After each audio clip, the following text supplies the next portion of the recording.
Hello friends, তোমরা কেমন আছো? আশা করি তোমরা সকলেই ভালো আছো। প্রতাপ একাডেমি কোচিং পরিবারে তোমাদেরকে সকলকেই স্বাগত জানাই।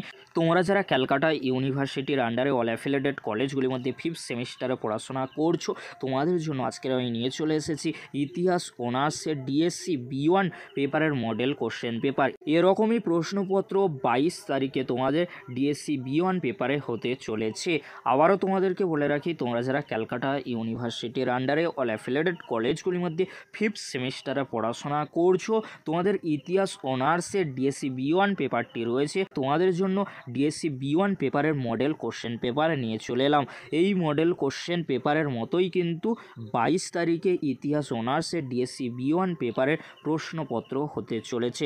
চলো বেশি দেরি করব না, আজকের আমরা দেখে নেব ইতিহাস অনার্সের ডিএসসি B1 পেপারের মডেল কোশ্চেন পেপার। কোশ্চেন পেপারটি তোমরা দেখে নাও। একের দাগে যে কোনো 3টি প্রশ্নের উত্তর দাও 250 শব্দ সীমার মধ্যে। এখানে 5 মার্কসের কোশ্চেন 6টি থাকবে। 6টি কোশ্চেনের মধ্যে তোমাদেরকে 3টি প্রশ্নের উত্তর লিখতে হবে। কোশ্চেনগুলি তোমরা দেখে নাও। নয়া গণতন্ত্রের বৈশিষ্ট্য সংক্ষেপে আলোচনা করো। নচ রানা পদ্ধতি বলতে কী বোঝো? চীনের চুক্তি ব্যবস্থা সম্পর্কে টিকা লেখো।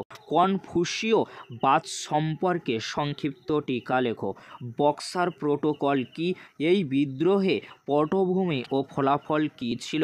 চীনে মুক্তদার নীতির উৎপত্তি কিভাবে হয়েছিল? এবারে তোমরা দেখে নাও, 2-এর দাগে যে কোনো একটি প্রশ্নের উত্তর দাও। এখানে 10 মার্কসের কোশ্চেন 2টি থাকবে।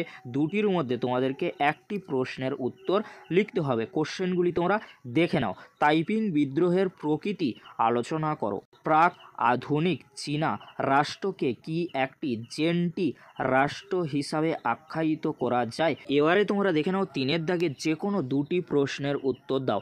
এখানে 20 মার্কসের কোশ্চেন 4টি রয়েছে। 4টির মধ্যে তোমাদেরকে 2টি প্রশ্নের উত্তর পরীক্ষার খাতায় লিখতে হবে। কোশ্চেনগুলি তোমরা দেখে নাও। 1911 সালে গণপ্রজাতন্ত্রী বিপ্লবে সান ইয়াত সেনের ভূমিকা মূল্যায়ন করো।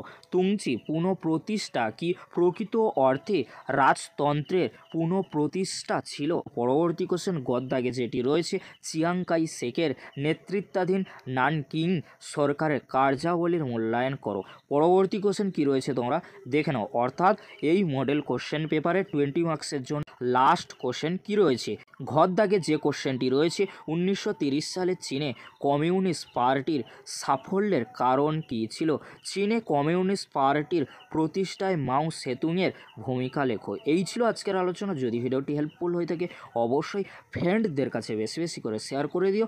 আর তোমাদেরকে বলো, তোমরা যারা এখনও পর্যন্ত ডিএসসি B1 পেপারের লাস্ট মিনিট সাজেশন ভিডিও দেখোনি, এই ভিডিও ডেসক্রিপশন বক্সে ফুল সাজেশন ভিডিওর লিঙ্ক কিন্তু আমি দিয়ে দেবো। সেই লিঙ্কে ক্লিক করে তোমরা ফুল সাজেশন ভিডিওটি দেখে নিতে পারবে। ভিডিওটি দেখার জন্য তোমাদেরকে অসংখ্য ধন্যবাদ।